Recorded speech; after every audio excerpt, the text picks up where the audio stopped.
الشیطانirrajیم بسم اللہ الرحمن الرحیم اللہم صلی علی محمد وعلی آل محمد۔ جتنا گہما گہمی کا عالم ہے، ہر انسان کسی ایسے سلوشن کی تلاش میں ہے، کسی طرح اس کو کوئی ایک ایسا رستہ مل جائے جہاں پر وہ بس چلے اور اس کے سارے کام بنتے چلے جائیں۔ لیکن ہر رستے پہ چلنے کی کوئی نہ کوئی قیمت ہوتی ہے، کہیں محنت ہوتی ہے، کہیں مستقل مزاجی ہوتی ہے، کہیں کچھ نہ کچھ کھونا پڑتا ہے۔ آج میں آپ کو صرف درود ابراہیمی کے بارے میں نہیں بتاؤں گی، بلکہ ایک ایسے ذکر کے بارے میں بھی بتاؤں گی جس کو پڑھنے سے آپ کے مسئلے مسائل حل ہونا شروع ہو جائیں گے انشاءاللہ عز و جل۔ تو سب سے پہلے بات کر لی جائے، جتنے بھی ذکر اذکار آپ کو بتانے جا رہی ہوں اس ویڈیو میں، وہ نہ صرف آپ کی دنیاوی اعتبار سے مدد کریں گے بلکہ روحانی اعتبار سے ہی مدد کریں گے کہ آپ کی پروگرس نہ صرف دنیا میں ہو بلکہ آخرت میں بھی ہوگی انشاءاللہ تعالی، اللہ تعالیٰ کے قریب جانے کے لیے بھی ہوگی۔ اچھا، ایک بات بڑی عجیب ہے کہ ہم لوگ آخرت کا انتظار کرتے ہیں، لیکن اس دنیا میں ہی ہمیں اللہ تعالیٰ سے کنیکشن بہت اسٹرانگ بنانا پڑتا ہے، تو ہی وہاں رابطے اچھے ہوں گے۔ اس کو یوں سمجھ لیں کہ اگر کسی اور ملک میں آپ جا کے رہنا چاہتے ہیں اور وہاں پہ آپ چاہتے ہیں کہ اچھا انوائرمنٹ ملے، وہاں پہ کوئی جان پہچان کے لوگ رہتے ہیں جو آپ کی مدد کر سکتے ہیں، تو ایسا ہو ہی نہیں سکتا کہ آپ کے ان کے ساتھ رابطے اچھے نہ ہوں، ورنہ کون ہوتا ہے اتنا دل کھول کے وہاں اپنے پاس بلانے والا۔ تو ایسا ضرور ہوتا ہے کہ آپ کے رابطے اس ملک کے لوگوں کے ساتھ جہاں آپ جا رہے ہوتے ہیں، آپ کے رشتہ دار اچھے ہوں گے تو وہ آپ کو وہاں بلاتے ہیں۔ بالکل ویسے ہی جب ہمیں اس دنیا کو چھوڑ کے جانا ہے، اللہ تعالیٰ سے ملاقات کرنی ہے، تو ہمیں بھی اپنے رابطے اللہ اور رسول صلی اللہ علیہ وسلم سے مضبوط کرنے ہیں تاکہ ہمارے لیے وہاں آسانی ہو۔ ایک اور بات کرتی چلوں کہ اس دنیا میں نا کبھی بھی کسی بھی بات پہ ایموشنل مت ہو، کسی رشتے میں ایموشنل ہونا چھوڑ دیں۔ اگر آپ نے ایموشنل ہونا ہی ہے تو صرف اللہ اور رسول صلی اللہ علیہ وسلم کے ساتھ ہی جب آپ کا کنیکشن ہو اس میں ایموشنل ہو۔ اس کی وجہ پتہ کیا ہے کہ جب ہم اپنے ماں باپ کے معاملے میں ایموشنل ہو جاتے ہیں، اولاد کے معاملے میں ایموشنل ہو جاتے ہیں، یہ بڑی نارمل سی بات ہے، یہ بھی کسی حد تک چل جاتا ہے، لیکن ماں باپ اور اولاد کے معاملے میں بھی ایک ایسا وقت آتا ہے جہاں پر آپ کو صلہ رحمی، ہمدردی زیادہ استعمال کرنی پڑتی ہے۔ ان کو اللہ کا بندہ سمجھ کے آپ کو ڈیل کرنا زیادہ بہتر ہوتا ہے، نہ کہ آپ اپنے ایموشنز کو آگے لے آئیں، اور اس طرح اکثر زیادتی بھی ہو جاتی ہے اگلے کے ساتھ۔ تو جب بھی آپ نے کسی بھی رشتے سے ڈیل کرنا ہے، اسپیشلی اپنے ماں باپ، اپنی اولاد، اپنے اسپاؤس کے ساتھ، تو آپ نے یعنی اپنے ہسبینڈ وائف کے ساتھ جو بھی ہے رشتہ آپ کا، تو آپ نے کوشش کرنی ہے کہ آپ اللہ کا خوف رکھ کے ان کے ساتھ ڈیل کریں، اور اس طرح کریں کہ اللہ مجھے دیکھ رہا ہے کہ اللہ کیا چاہتا ہے کہ میں یہاں کیسے ڈیل کروں اپنے پیاروں کے ساتھ۔ ایک بات تو یہ ہو گئی۔ اب اگر آفس کی بات کری جائے یا کہیں اور بھی، تو وہاں بھی اللہ خوف ہونا ضروری ہے، لیکن ان رشتوں میں 1% کبھی ایموشنل ہونے کی ضرورت نہیں۔ اولاد اور والدین میں پھر کہیں نہ کہیں بندہ ایموشنل تھوڑا بہت ہو جاتا ہے، لیکن اپنے کام میں، اپنے رشتہ داروں میں کہیں بھی ایموشنل مت ہو، بڑا برا آپ ٹھوکر کھائیں گے، کیونکہ ہر انسان ہمارے ایموشنز کی قدر نہیں کرتا، ہر انسان ہمارے احساسات کی قدر نہیں کرتا۔ یہ قدر صرف اللہ رسول صلی اللہ علیہ وسلم کے ہاں ہی ہوتی ہے، اور یہ قدر وہاں ہوتی ہے، یہ بھی ایک بہت بڑا انعام ہے بذات خود۔ اب چلتے ہیں اس ذکر اذکار کی طرف۔ تو سب سے پہلی بات تو درود ابراہیمی آپ کی زندگی میں ایڈ ہو، چاہے 11 مرتبہ ہی آپ روز پڑھیں، پر پڑھیں ضرور۔ اس کے بعد آپ نے جو ایک اور ذکر کرنا ہے وہ ہے استغفار۔ اس کی گواہی قرآن میں خود اللہ تعالیٰ نے دی ہے کہ جو استغفار کرے گا اللہ تعالیٰ اس کے لیے مال و دولت میں آسانی کرے گا، میوے بڑھا دے گا، صحت، تندرستی اور پتہ نہیں کیا کیا۔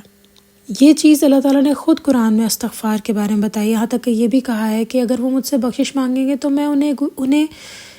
عذاب دے کے کیا کروں گا۔ تو استغفار ایک ایسی چیز ہے کہ جب آپ استغفر اللہ پڑھتے ہیں، اللہ تعالیٰ سے معافی مانگتے ہیں، تو دل میں یہ خیال آپ کا ہونا بہت ضروری ہے کہ یا اللہ مجھے معاف کر دیں۔ صرف زبانی کلامی کہہ دینا کافی نہیں ہے، ایک طرف آپ گناہ نہیں چھوڑے، دوسری طرف اللہ تعالیٰ سے استغفار کی ہزاروں درجنوں تسبیح ختم کریں، یہ کافی نہیں ہے۔ اسی لیے اگر آپ چاہتے ہیں ہزاروں کی تعداد میں آپ استغفار پڑھیں، ضرور پڑھیں، چلتے پھرتے پڑھیں، اٹھتے بیٹھتے پڑھیں، اپنے کام کے دوران پڑھیں، لیکن اس کو سٹارٹ کرتے ہوئے آپ کی یہ نیت ہو کہ یا اللہ میرے گناہوں سے معافی مانگ۔ جتنا زیادہ آپ سے اس کو فوکس سے پڑھا جائے آپ پڑھیں،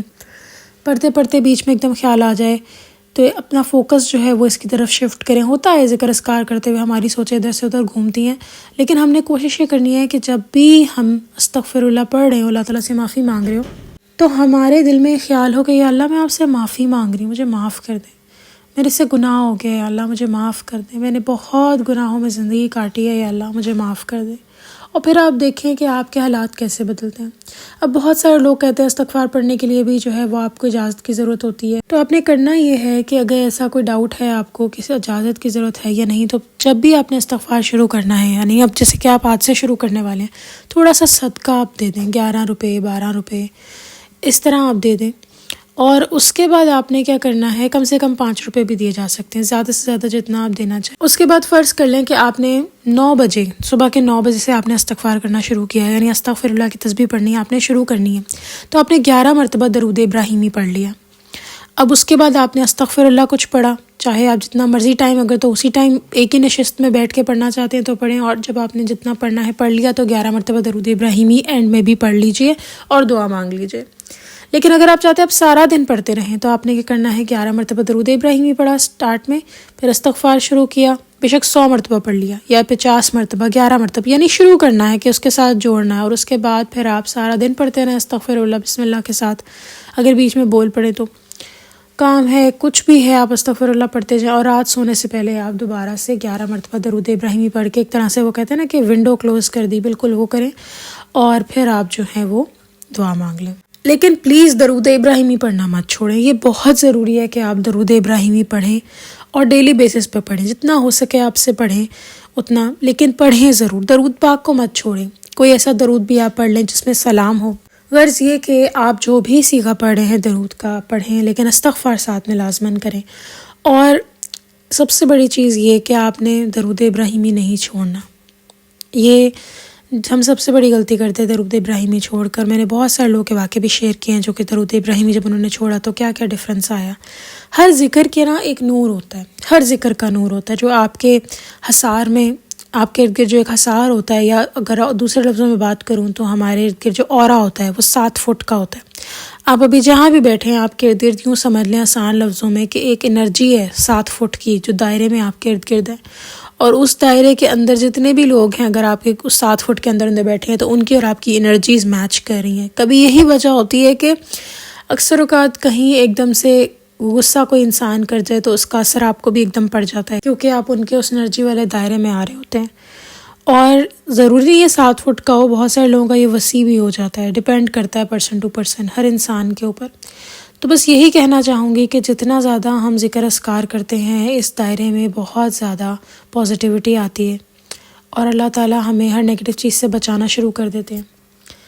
اسی لیے آپ سب سے یہ گزارش ہے کہ جب بھی آپ ان اذکار کو کریں تو انشاءاللہ آپ اپنے اندر اپنی لائف میں بہت واضح ڈفرینس دیکھیں گے، بہت زیادہ۔ استغفار کے بارے میں ایک واقعہ بھی شیئر کر دیتی ہوں۔ ایک بہن کہتی ہیں کہ وہ استغفر اللہ پڑھ رہی تھیں اور کہیں جا رہی تھیں راستے میں، کہتی ہیں کہ ایک دم سے ان کا جو پاؤں ہے وہ کہیں لگا یا کہیں سلپ ہونے لگی، تو وہ ایک دم بچ گئیں، سنبھل گئیں۔ اور اس طرح بہت سارے ایسے واقعات ہوئے جہاں وہ استغفر اللہ پڑھی تھی، انہوں نے نوٹ کیا کہ اللہ تعالیٰ نے ان کو بچایا ہے۔ بتانے کی بات یہ ہے کہ